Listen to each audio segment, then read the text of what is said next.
Hola, ¿qué tal? Muy buenos días. Muchas gracias por su participación, por tenernos nuevamente aquí con nosotros en este foro, en este webinar, en el que vamos a hablar de algunos aspectos laborales, principalmente dos temas que han sufrido cambios, como es la participación de los trabajadores en las utilidades y la reforma de las vacaciones, ¿no? Como acordamos la vez anterior, en la última sesión webinar que tuvimos, nos comprometimos a hablar de la PTU, que a pesar de que ya tenía algún tiempo que se llevó a cabo la reforma, pues todavía sigue habiendo algunas dudas y algunas inquietudes entre los contadores y en los trabajadores de cómo se va a llevar a cabo su reparto, ¿no? Bien, vamos a ver que el antecedente o el principal aspecto fundamental donde está registrada la PTU es la Constitución Política de los Estados Unidos Mexicanos. En el artículo 123 nos habla en el apartado A, fracción novena, es la parte normativa que nos regula el disfrute que tienen los trabajadores para el reparto de las utilidades, ¿no? Recordemos como parte de la lucha de la revolución, los antecedentes históricos, pues aquellas peleas de los trabajadores, ¿no? Las huelgas de Cananea, de Río Blanco, etcétera. Entonces, una vez que triunfa la revolución, pues se les da el reconocimiento a estos derechos de los trabajadores en el artículo 123 de nuestra Constitución, ¿no? Este artículo 123, específicamente en su fracción novena, pues nos habla del derecho que tienen los trabajadores a participar en las utilidades de las empresas, con algunos lineamientos, algunas reglas que se deben de cumplir, en los que destaca principalmente pues, que se debe formar una comisión nacional de la PTU, la cual es una comisión tripartita, es decir, está integrada por tres partes, una parte representativa de los trabajadores, otra parte representativa de los patronos y una parte más del gobierno, ¿no? Dentro de sus principales atribuciones de esta comisión, bueno, pues es fijar el monto, el porcentaje en que van a participar los trabajadores en las utilidades, ¿no? Para llevar a cabo esta tarea, pues la comisión dentro de sus funciones tiene que realizar investigaciones y estudios necesarios de la economía para conocer cómo está funcionando, si ha tenido o no crecimiento, etcétera, para que conforme a estos estudios, este análisis, determine en qué porcentaje se van a participar los trabajadores, ¿no? La realidad es que desde hace muchísimos años el porcentaje se ha mantenido en el 10%. Periódicamente esta comisión se reúne, hace los estudios que mencionamos y determina el porcentaje, ¿no? En esta disposición, la fracción novena del 123 constitucional nos dice que es obligación de los patrones, perdón, el repartir la PTU, pero también nos exceptúa algunos casos en que aquellas empresas de nueva creación van a estar exentas de repartir y algunas otras, algunas excepciones, ¿no?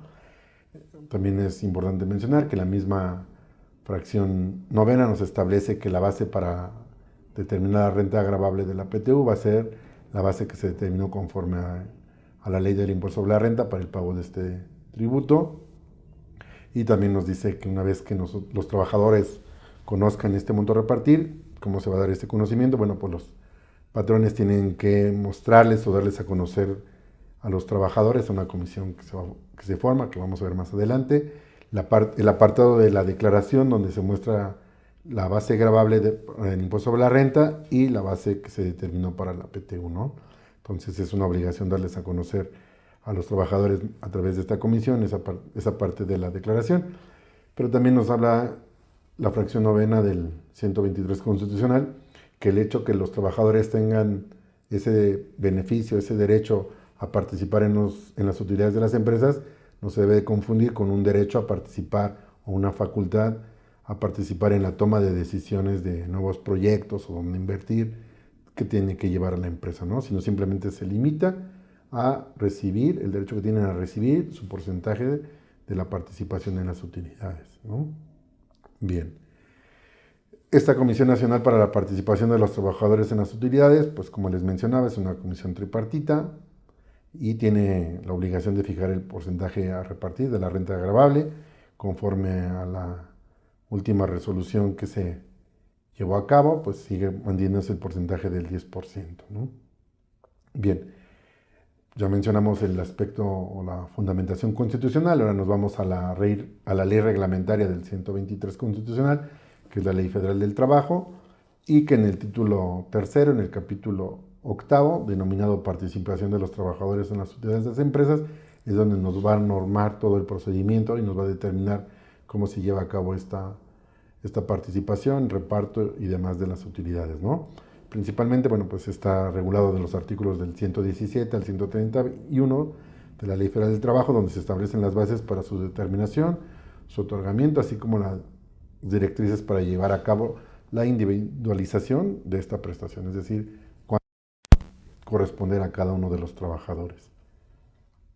Bien, otro aspecto normativo que tenemos también que cuidar o atender en las disposiciones que de ella emanan es el reglamento de la Ley Federal del Trabajo, principalmente los artículos 121 y 122 del reglamento, donde se establecen los lineamientos para tramitar y resolver el escrito de objeciones que tengan los trabajadores en torno a la declaración anual presentada por el patrón ante el Servicio de Administración Tributaria y las bases de cómo va a funcionar la Comisión Intersecretarial para la determinación de los trabajadores en las utilidades, ¿no? Estos son los principales leyes y reglamentos que debemos de considerar y que norman y rigen el reparto de los trabajadores. Bien, ahora vamos a enfocarnos a qué cambió en la reforma laboral de la PTU en el año 2021, que venía y cómo quedó constituido, ¿no? Entonces, el artículo 127 de la Ley Federal del Trabajo nos habla que es el derecho de los trabajadores a participar en el reparto de las utilidades reconocido en la Constitución Política de los Estados Unidos Mexicanos. Se debe de ajustar a las normas siguientes y vienen distintas fracciones donde nos van a ir regulando, ¿no? Aquí se les quise poner yo un cuadro comparativo porque como vamos a ver más adelante, prácticamente nada más hubo un cambio en una fracción que se adiciona al final del artículo. Aquí no me voy a detener un poco en cada uno de los apartados porque esto los vamos a ir revisando más adelante, ¿no? Entonces, si vemos si mal no recuerdo, eran 7 fracciones antes de la reforma 2021 y a partir de la reforma de 2021 se adicionó una fracción octava que nos habla que el monto de la participación de las utilidades tendrá como límite máximo 3 meses del salario del trabajador o el promedio de la participación recibida en los 3 años anteriores y que se aplicará el monto que resulte más favorable al trabajador. Entonces, este es el cambio, ¿no? Este cambio, como vamos a ver, todas las demás disposiciones en cuanto a determinación, personas que tienen derecho a participar, forma en que se va a repartir, quiénes están exceptuadas a recibir la PTU, no hubo cambios, el único cambio es la adición de la fracción octava y que vamos a ver más adelante cómo repercute esta adición de esta fracción, ¿no? Como veíamos en el artículo 126 nos habla de aquellas empresas que están exentas del pago de la PTU, qué empresas o qué entidades están relevadas de entregar el reparto de la PTU. Bueno, pues todas las empresas o las organizaciones de nueva creación durante su primer año de funcionamiento. Este primer año de funcionamiento se va a contar a partir de su fecha de inscripción al RFC. Entonces, si tenemos una empresa que para efectos fiscales tiene un ejercicio irregular, es decir, empezó con posterioridad al 1 de enero del ejercicio y termina el 31 de enero, bueno, pues este periodo, que comúnmente conocemos como periodo irregular o ejercicio irregular, se considera también para efectos laborales y de PTU como el primer año de creación. Entonces, en este caso, aquellas empresas que aun cuando determinen una renta agravable tanto para renta, no será sujeta esa renta agravable para el reparto de la PTU.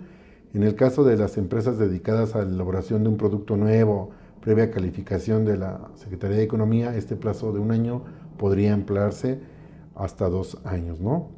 ¿Qué otras entidades están exentas del reparto? Bueno, pues aquellas entidades o empresas que están en la industria extractiva de nueva creación, como pueden ser las empresas mineras, durante el periodo de explotación y hasta que se realicen su primera actividad de extracción.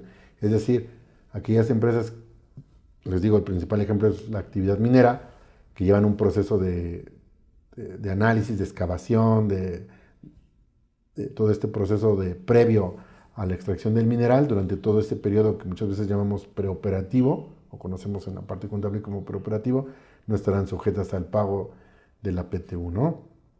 También nos habla que aquellas compañías con un capital menor a 300,000 pesos, la Secretaría del Trabajo y Prevención Social está facultada para exentar a estas empresas que tengan esa cantidad de las utilidades, ¿no?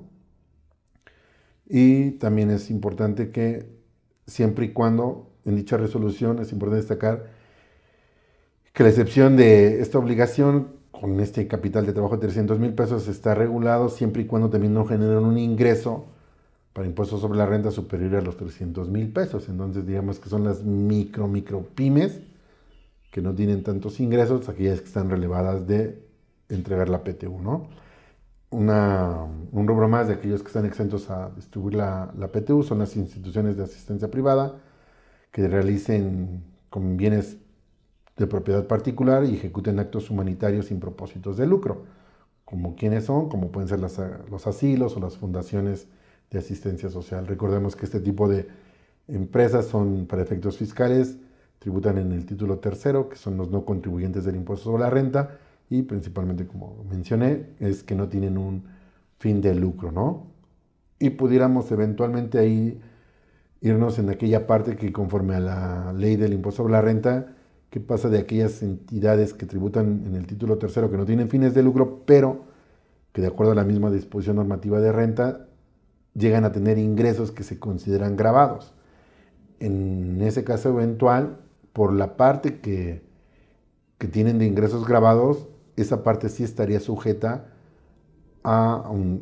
porque tanto en renta está sujeta a determinar una utilidad, y entonces en contraparte en el aspecto laboral también estaría sujeto a determinar una renta gravable, pero solamente por esa porción de ingresos que reciban y no por la totalidad de los ingresos, ¿no? Y por último, también la misma disposición menciona que el Instituto Mexicano del Seguro Social y las instituciones públicas descentralizadas con fines culturales, asistenciales o de beneficencia no están sujetas a determinar y entregar PTU, ¿no?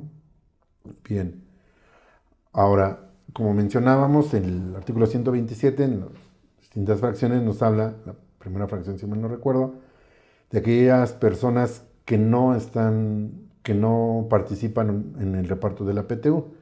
¿Quiénes son las personas que no participan en el reparto de la PTU? Bueno, pues los directores, administradores y gerentes generales de las empresas. Estas personas, por su cargo de que no tienen en teoría, una relación de subordinación o tienen una función de dirección, por eso es que están exceptuadas del participar en el reparto. ¿Quiénes más están también exceptuadas de participar en el reparto? Bueno, pues las trabajadoras del hogar no están sujetas a recibir PTU, y aquellos trabajadores eventuales que no tendrán derecho a participar en las utilidades de la empresa siempre y cuando no hayan trabajado 60 días durante el año, por lo menos. Es decir, estos 60 días pueden ser de manera continua o discontinua, pero que la suma durante el año, si la suma de sus días laborados no nos dan más de 60 días, entonces por lo tanto no tienen derecho a participar en la PTU, ¿no? Y es importante considerar esto o tener presente este dato, como vamos a ver más adelante, ¿no? Bien, ahora otra parte importante para el pago de la PTU es principalmente pues, la fecha de pago, ¿no? Cuándo debemos de realizar el reparto de la PTU, conforme a la disposición del artículo 122 de la Ley Federal del Trabajo, nos dice que la fecha límite para entregar la PTU deberá ser dentro de los 60 días siguientes a la fecha en que debe pagarse el impuesto anual. Entonces, si de acuerdo a las disposiciones del impuesto sobre la renta, las personas morales deben de entregar o presentar su declaración a más tardar el 31 de marzo del ejercicio siguiente, pues el plazo entonces, si consideramos la fecha límite que es 31 de marzo, 60 días después, tendrá que ser el 30 de mayo. Y para las personas físicas que nos dicen que su obligación de presentar la PTU, su declaración anual será más tardar en el mes de abril del ejercicio siguiente, entonces si consideramos 30 de abril como fecha siguiente, entonces tendremos que el plazo máximo para entregar la PTU para aquellas personas físicas con actividad empresarial que determinen impuesto sobre la renta y algún otro que vamos a ver, la fecha límite va a ser el 30 de junio, ¿no? Y aquí surge la pregunta que hemos recibido en muchas ocasiones: ¿qué pasa con aquellas empresas, sobre todo personas morales, que presentan su declaración no necesariamente el 31 de marzo, sino aquellos cumplidos que la presentan en los últimos días de febrero o en los primeros días de marzo. A partir de la fecha en que presentan la declaración se contarían los 30 días, los 60 días que se tiene para efectos de entregar la PTU. Ese es un tema que ahorita que le toque al licenciado Márquez, pues nos va a aclarar y vamos a pedir que nos aclare esa fecha, ¿no? La realidad es que la autoridad pone como fecha máxima, pues 30 de mayo para personas morales y 30 de junio para el caso de personas físicas, ¿no? Bien. Ahora también otro punto importante que dice el artículo 128 de la Ley Federal del Trabajo es que no habrá compensación de pérdidas con ganancias. ¿A qué se refiere esto? A que una empresa, si en un año tiene una pérdida, vamos a pensar 2022 tuvo pérdida y luego en 2023 tiene utilidad, pues entonces que diga, como hacemos en impuestos sobre la renta, si tuve utilidad en 2022, amortizó mis pérdidas en 2023 y pues quizá no pague impuesto, ¿no? Para efectos de PTU no podemos hacer eso, los años que tenemos pérdidas para efectos laborales se pierden y solamente vamos a considerar aquellos años en que determinemos utilidad o ganancia gravable, ¿no? Y otro punto importante es que nos dice que el importe de las utilidades no reclamadas en un ejercicio se agregarán a la utilidad repartible del ejercicio siguiente. ¿Y aquí por qué se hace esto? Porque recordemos que los derechos de los trabajadores, todos los derechos de los trabajadores, prescriben al año. Como trabajadores nosotros tenemos un año para exigir algo que consideramos un derecho que tengamos. Si transcurrido el año a partir de que nació este derecho no lo ejercimos, después ya no podemos ejercerlo, ya precluye nuestro derecho, ¿no? Entonces, si hay un monto que queda pendiente por repartir, que pasa en la práctica, que generalmente, pues, cuando hay una PTU a repartir, se saca por aquellos, como que se hacen dos bloques, ¿no? La costumbre nos ha hecho que lo hagamos en dos bloques. De aquellos trabajadores que están activos, sacamos una nómina, y de aquellos que ya no laboran con nosotros, generalmente se sacan cheques, se les da a conocer conforme a las obligaciones que tienen. Las empresas les darán a conocer la PTU. En un tiempo razonable vienen los trabajadores, pueden venir durante el periodo de reparto o posterior a ese, quiere decir que pueden venir en julio, agosto o septiembre, en cualquier fecha del año. Generalmente la costumbre dicen es que hasta el 31 de diciembre se guardan los cheques que salieron de la gente que ya no laboraba con nosotros, se guardan y muchas ocasiones las empresas los cancelan a partir del 1 de enero, ¿no? Y podríamos pensar que entonces los trabajadores ya no tienen derecho a reclamar esa PTU, ¿no? Los trabajadores tienen, diríamos que hasta el 30 de abril del ejercicio siguiente o 31 de marzo del ejercicio siguiente para ir y reclamar la PTU, porque su obligación, su derecho y el año. Pero, ¿qué pasa entonces con toda esta PTU que eventualmente no fueron a reclamar? Pues no es que se cancele o se pierda, sino la parte que no fue reclamada se adicionará a la PTU que se determine en el siguiente ejercicio, ¿sí? Y también vamos a ver que dentro de las consideraciones que tiene la ley es el salario base de reparto. Para la PTU solamente se va a considerar el salario, no se consideran gratificaciones, horas extras, cualquier otra percepción que haya recibido el trabajador, para efectos del reparto no se considera, sino solamente se va a considerar la cantidad que reciba cada trabajador en efectivo por cuota diaria, ¿no? Entonces, ese otro punto es importante considerarlo al momento de definir el reparto. Bien, entonces tenemos varios salarios que tienen los trabajadores, ¿no? Tenemos un salario fijo tabulado, que para efectos del reparto de utilidades se entiende por el salario, la cantidad que percibe cada trabajador por cuota diaria, es decir, la cantidad fijada en el contrato individual de trabajo o en los contratos colectivos de trabajo, los contratos ley según sea el caso, excluyendo las sumas por concepto de trabajo extraordinario, gratificaciones, prestaciones o de cualquier otra percepción que perciba el trabajador, ¿no? Ese entonces diríamos que es el salario fijo tabulado.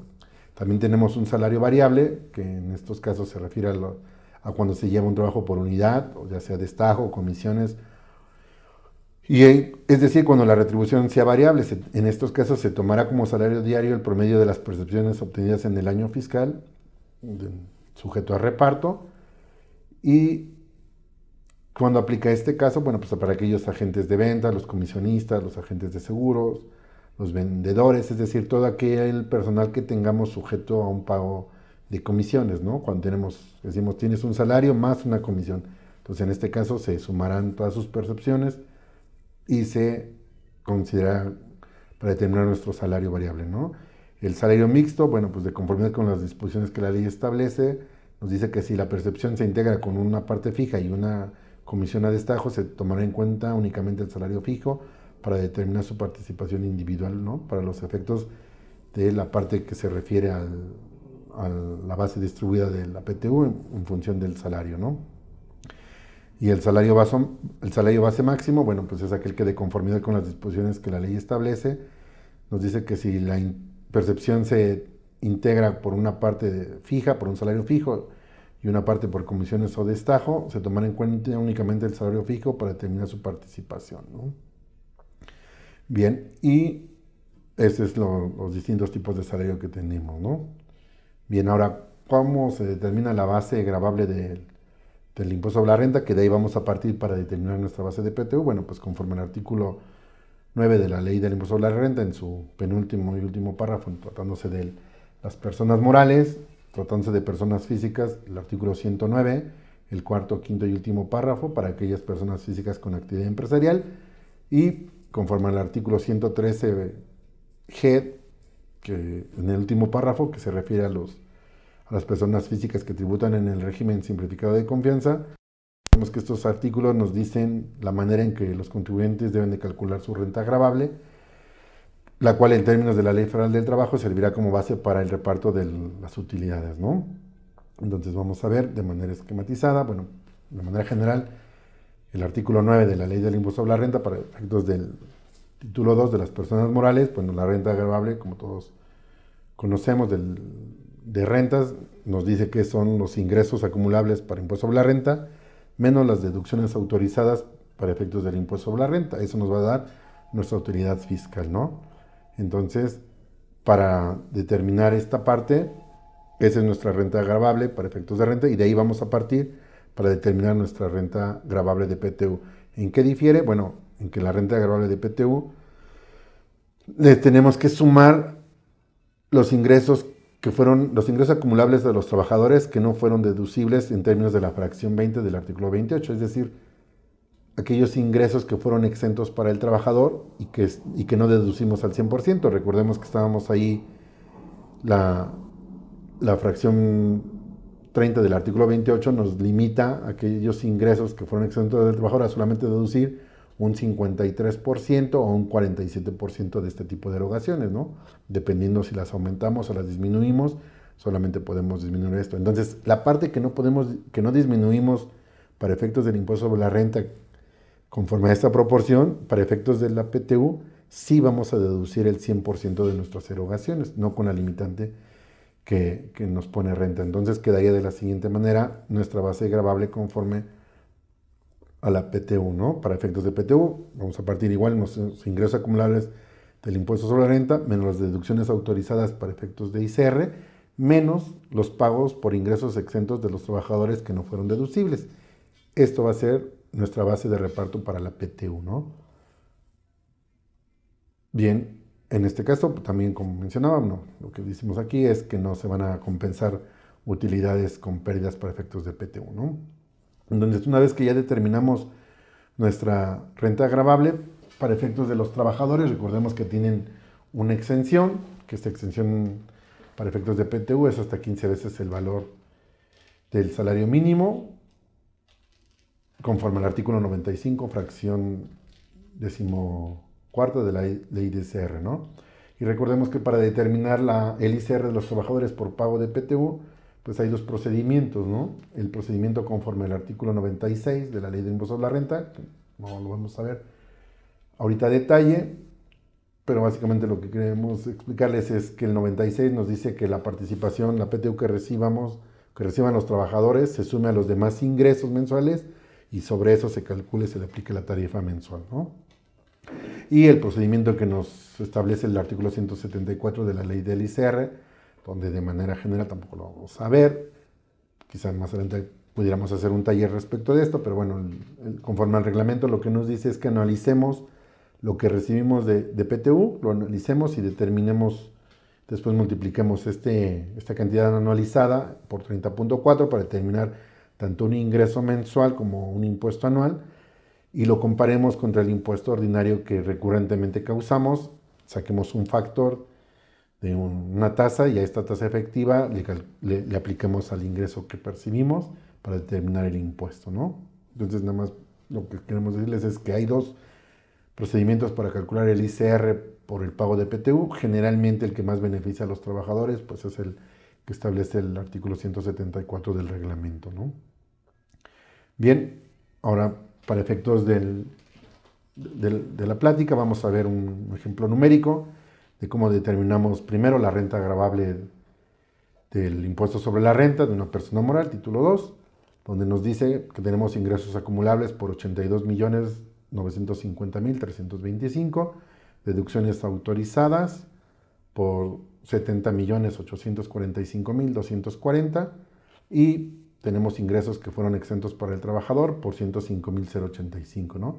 Es decir, tenemos una renta gravable para PTU por un importe de 12 millones, ¿no?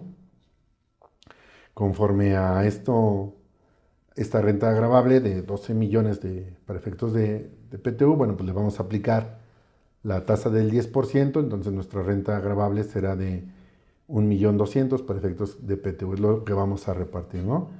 Y recordemos que conforme al 123 de PTU nos dice que esta cantidad que ya determinamos de 1.200.000 la vamos a dividir en dos partes, ¿no? Una primera parte que se va a repartir tomando en cuenta el total de días laborados por los trabajadores y una segunda parte que será determinada a repartir en proporción a los salarios devengados por todos los trabajadores durante el ejercicio, ¿no? Es decir, vamos a sacar un 50% de PTU que vamos a repartir en función de los días laborados y un 50% de PTU que se va a repartir en función de los salarios percibidos con ciertas condicionantes que vamos a ver más adelante, ¿no? Como recordábamos, aquí lo que estamos diciendo es que conforme al 127, fracción primera, pues hay los puestos que no están sujetos a reparto de la PTU, que son los directores, administradores y gerentes generales, ¿no? Es importante considerarlo, ¿no? Y también nos dice la fracción segunda del 127 que en el caso de los demás trabajadores de confianza van a participar en la PTU, pero de una manera topada que le conocemos, ¿no? Es decir, que en el caso de que el salario que corresponda a los trabajadores de confianza, en el caso que sea mayor al que corresponda al trabajador sindicalizado de más alto nivel o a falta de este trabajador sindicalizado para aquellas empresas que eventualmente no tienen sindicato, bueno, pues el trabajador de planta que tenga las características de un sindicalizado, vamos a tomar este salario de este trabajador como tope máximo y lo vamos a adicionar con un 20% más para considerar este salario topado, que le llamamos, para el resto de los trabajadores de confianza. Entonces, este es el límite que nos piden para los demás trabajadores.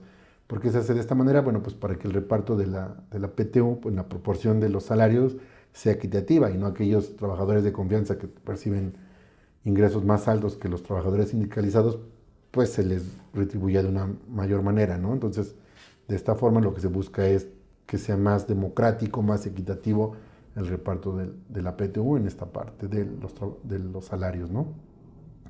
Bien, en este caso, bueno, como vimos anteriormente, en una sociedad anónima se obtiene la utilidad de 12 millones de pesos. Con base en el análisis que realizamos, ya vimos que el 10% de esos 12 millones es el monto que fijó la Comisión Nacional de la PTU para repartir, lo cual nos da un total de 1.200.000, ¿no?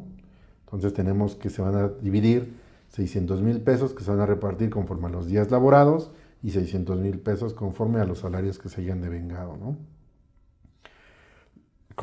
Vamos a suponer, para efectos de este caso, que tenemos una plantilla con estos trabajadores. Tenemos un director general que laboró los 365 días del año con una percepción de 1.100.000, un gerente de finanzas que también laboró prácticamente todo el año, 360.000, con una percepción de 960.000 pesos, un gerente de logística laboró 365 días, 660.000, y así sucesivamente, ¿no? Entonces tenemos que el total de días trabajados por todos los trabajadores son 3.170 y el total de sueldos que se pagaron, solamente sueldos a todos los trabajadores fueron en este caso 4.043.080, ¿no? Entonces vamos a determinar nuestro 50% o nuestro factor por días laborados y nuestro factor por salarios devengados, ¿no? Entonces, si nosotros tomamos esta tabla, los primeros 600,000 entre el total de los días laborados, vamos a tener que son 2.805 días, porque no consideramos los días que laboraron y las percepciones que percibió el gerente general, ¿no? Entonces, con estos datos nos da un factor de 213.90, el cual deberíamos de multiplicar por todos los días que laboraron el resto de los trabajadores. En el caso de los 600,000 restantes, sumamos toda la suma de los salarios y dividimos los 600,000 entre el total de los salarios devengados, nos da un factor de 0.2039.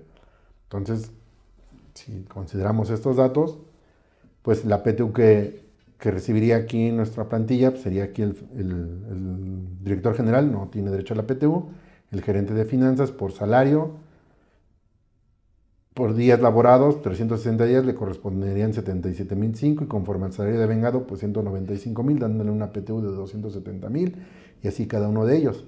Aquí es importante considerar, y lo dejé yo de esta manera, para que vean que aquí todavía no le aplicamos la limitante a estas personas, al gerente de finanzas y al gerente de logística, que son los que perciben más altos, no les ha aplicado todavía el tope de la PTU. En este caso se llevan 272,000 y 212,000 pesos respectivamente. Ahora vamos a ver cómo cambiar esto cuando aplicamos el tope, en este caso al jefe del almacén, que percibió un sueldo de 420,000 pesos, ¿no?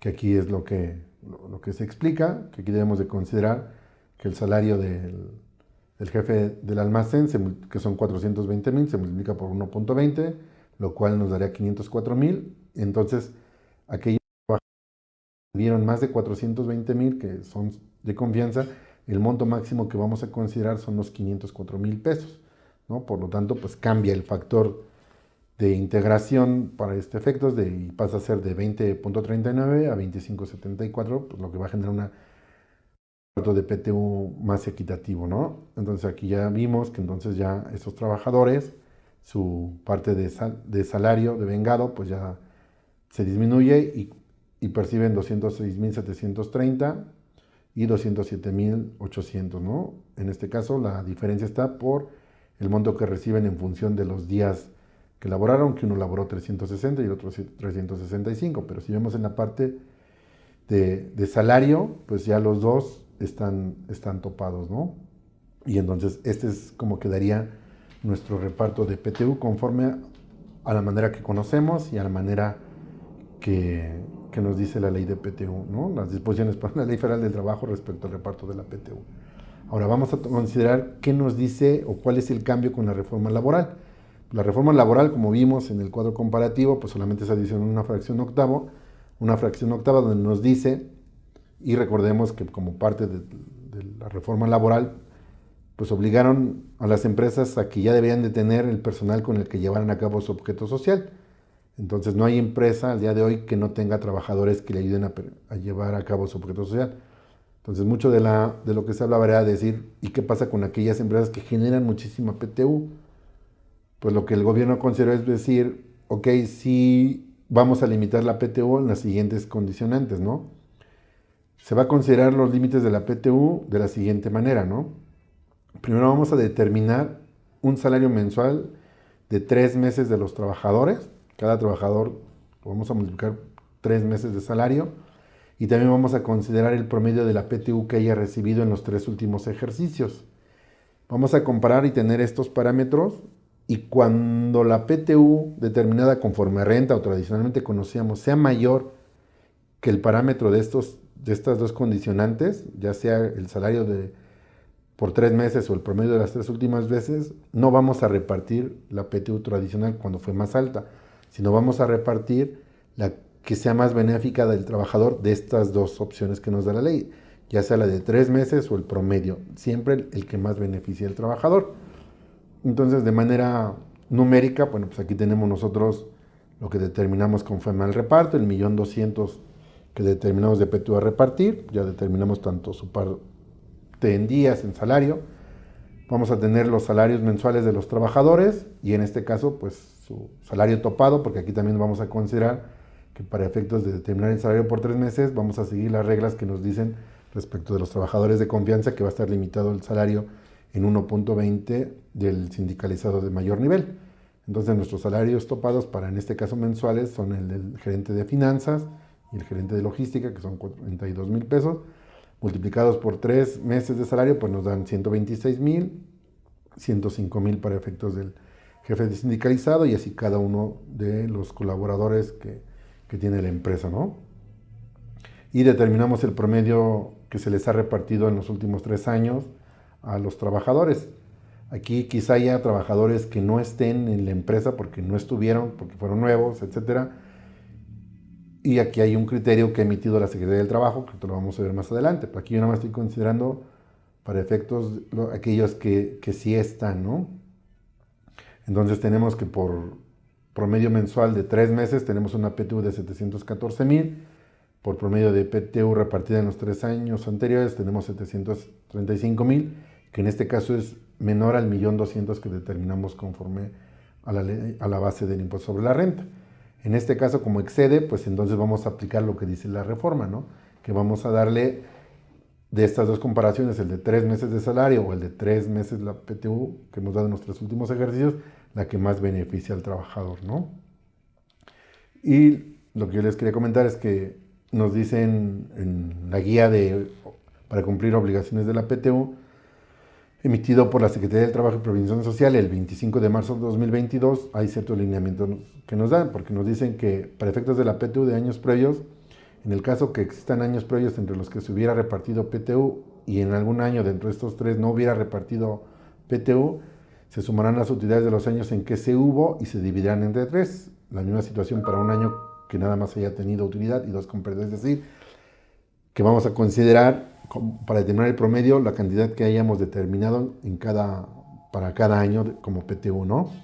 Y dentro de esta guía también nos dice que en los casos de aquellos trabajadores con una antigüedad menor a 3 años, para efectos de determinar este promedio, se va a considerar, para efectos del cálculo referido, el monto promediado de los 3 últimos años que haya correspondido a la categoría, plazo o nivel que tenga este trabajador. Es decir, que no aplicaría conforme lo vimos en el cuadro anterior, sino que vamos a considerar el promedio de ese puesto de trabajo, el promedio de PTU que hayamos dado a ese puesto de trabajo, aun cuando nuestros nuevos colaboradores no hayan estado, pero bueno, esta es una guía que nos ha dado la PTU.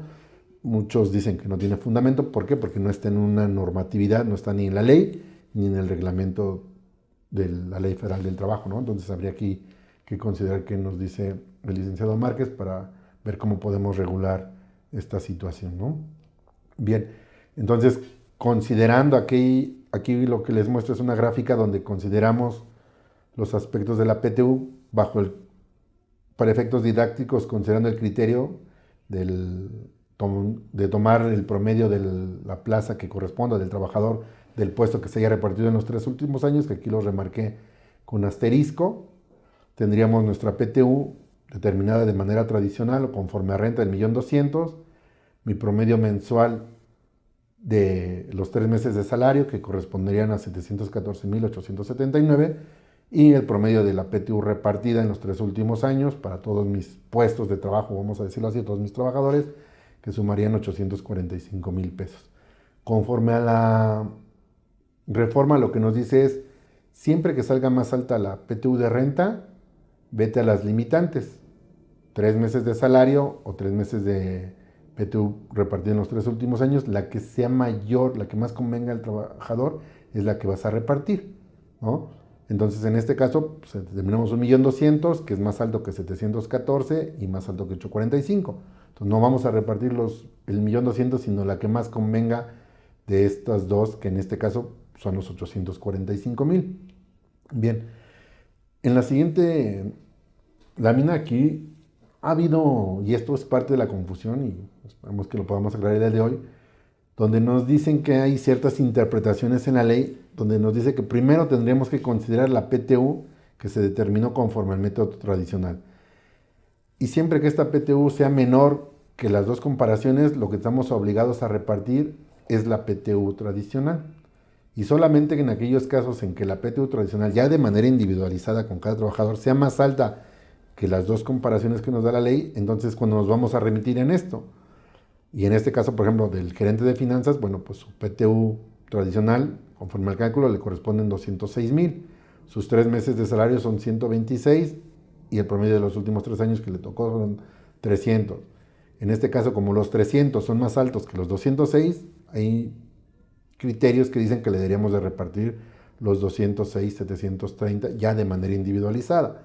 Al gerente de logística, que le corresponden 207,000, pues resulta que es más alto que 3 meses de salario, que son 126,000, o el promedio de los 3 últimos años, 220. Dicen, no, no le repartas los 207, en este caso, aquí puse 220, pero no es cierto, le tendríamos que repartir esta que es menor, los 207. En el caso del sindicalizado, que le corresponden 186,179, conforme al criterio de la reforma, pues tenemos que 3 meses de salario son 105,000, promedio de los últimos 3 años son 60,000, entonces es más alto la PTU tradicional individualizada, y hay quien dice que no la vamos a repartir, que le daríamos el más benéfico entre los nuevos criterios de la ley, que serían, en este caso, pues 105,000, que son 3 meses de salario, ¿no? Y así de manera individualizada. Entonces aquí, pues algo se da, y son criterios que se dan, o interpretaciones que les están dando, donde se tendría que individualizar, y pues resulta que no se reparte o no se registra ni el 1,200,000, que es la tradicional, ni el promedio mensual de los 714,879, o el promedio de los 3 últimos años, que serían los 805,000. Si nos fuéramos de manera individualizada, considerando este criterio, que no comparto yo en lo particular, pues tendríamos que entonces tenemos una PTU a repartir de 908,844, que sale de cada uno de estos. Mi punto de vista, y reserva de lo que diga el abogado, dado que no hubo modificaciones en la estructura del reparto y demás, es que tendríamos que determinar solamente cuál es el monto total a repartir que más beneficia al trabajador. En este caso, los 714,879 o los 805,000, porque la PTU tradicional, que es 1,200,000, es más alta. Entonces, una vez que determinemos cuál beneficia a los trabajadores, el total, que en este caso son el promedio de los 3 últimos años con sus asegúnes del criterio de la Secretaría del Trabajo, pero vamos a pensar que fuera y procediera, son los 805,000. Entonces, lo que tendremos que hacer es tomar estos 805,000 como base de PTU y llevarnos a nuestras reglas que conocemos, es decir, estos 805,000, pues dividirlo el 50% en salario y el 50% en trabajadores, porque aquí curiosamente, por ejemplo, podría haber algunos casos en que haya trabajadores que no hayan laborado los 365 días del año, que hayan laborado quizá 90 o 120 días, y conforme la disposición de la ley que dice que les vas a dar 3 meses de salario, pues les vas a dar, para efectos de PTU con las nuevas normas, quizá la misma cantidad de PTU a una persona que estuvo 100 días, 120 días, a una persona en el mismo puesto, nivel, que estuvo trabajando los 365 días. Es decir, no hay esa parte distributiva de manera equitativa. Por eso creo yo que lo correcto sería determinar el monto a repartir, fijar el total, y luego este total llevárnoslos a las reglas que siempre hemos conocido, del 50% en salarios y 50% en días trabajados. Entonces, de esta manera, pues ya se da esta repartición equitativa, ¿no? Pero bien, entonces esta es la parte importante que tenemos que ver. Y antes de pasar a esto, pues tendremos que también mencionar que cuando la PTU de renta sea menor al salario mensual de los 3 meses o al promedio, pues nos olvidamos de la reforma, porque entonces yo siempre voy a estar obligado a repartir la PTU que determinamos conforme a las bases de renta. Entonces, esta comparación solamente la vamos a hacer cuando mi base gravable de renta sea mayor que estos dos datos que tenemos que tener, ¿no? Cuando sea menor, ya ni siquiera nos metemos a este análisis o esta disyuntiva y vamos a repartir nuestra PTU que determinamos conforme a renta. ¿Qué comisiones? Ahora, lo importante aquí es que una vez que determinamos nuestra base, pues se la tenemos que dar a conocer a los trabajadores. ¿Por qué? Porque intervienen distintas instancias para vigilar el debido cumplimiento, ¿no? ¿Qué comisiones intervienen? Bueno, pues de manera general les voy a decir que interviene una comisión intersecretarial para la participación de las utilidades a los trabajadores, que está compuesta por integrantes del SAT y por la Secretaría del Trabajo. Su principal función es atender las quejas que puedan llegar a presentar los trabajadores. También de manera interna, y esta sí es súper importante, la comisión mixta del reparto de las utilidades, que ya que es un derecho de los trabajadores y una obligación de los patrones designar a sus respectivos representantes, ¿no? ¿Cómo se integra esta comisión? No dicen cuántos deben de ser, lo único que nos dicen es que debe ser de igual número de personas por parte de los trabajadores e igual número de personas por parte de los patrones, ¿no? Entonces, no hay una limitante. ¿Por qué es importante la parte que yo les decía de determinar cuánto es lo que vamos a repartir? Porque en la declaración anual, si recordamos, cuando nosotros llenamos la declaración, nos preguntaba que si estábamos obligados o no a repartir y calcular PTU. Si le decíamos que sí, pues nos abrían ciertos campos. Y luego también nos preguntaba si deseábamos que el formulario, la plataforma, hiciera el cálculo automático. Si respondíamos que sí, pues hacía el cálculo conforme a la parte de renta. Si decíamos que no, pues nos daba la opción de determinar nosotros el monto a repartir. Y esta parte sí es súper importante porque es la parte, este apartado de lo que nosotros le vamos a entregar a los trabajadores. Entonces, si nosotros determinamos que nuestra parte gravable o repartir a renta era conforme a la reforma, pues teníamos que haberlo manifestado, porque si de no haberlo hecho así, pues le vamos a entregar a los trabajadores una hoja, un dato que es mayor y probablemente pues sea lo que nos puedan exigir o reclamar, ¿no? Por eso entonces sí habría que revisar esta parte, ¿no? Bien, entonces por mi parte pues es lo que me corresponde, lo que les quería compartir. Les agradezco su tiempo y pues si las preguntas y dudas que tengan, con todo gusto las vamos a responder. Y bueno, también mencionarles que este material, así como la parte del video y demás, la vamos a estar compartiendo en nuestras redes sociales, tanto en Instagram, Facebook, Twitter, YouTube, etcétera, para que también ahí nos sigan y puedan descargar el material en cualquiera de estas plataformas. Bueno, de mi parte les agradezco mucho la atención y vamos a una pausa. Muchas gracias.